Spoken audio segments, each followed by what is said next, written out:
ว่าแม่คำแรกที่ลูกเว้าเป็นพอมือตาเห็น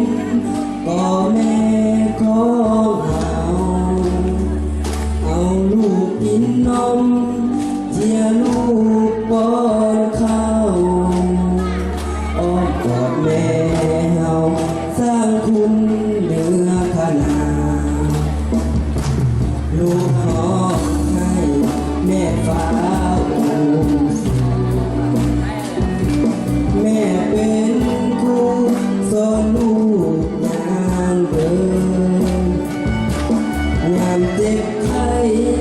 ใส่ใจบ่ได้มา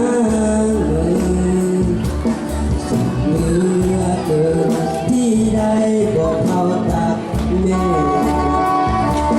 ห้องดังๆว่าเอาหาแม่อย่ามัวแต่ปล่อยวันเวลาผ่านไปกอดแม่เฮาบอกแม่ว่ารักเหลือใจลูกขออภัยในวันที่ผ่านมา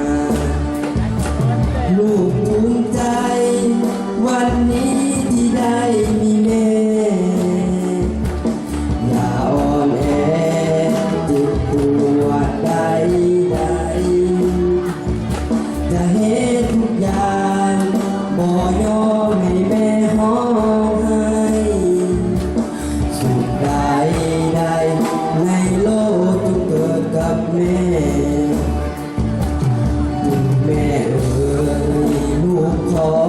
สัญญาจะศึกษา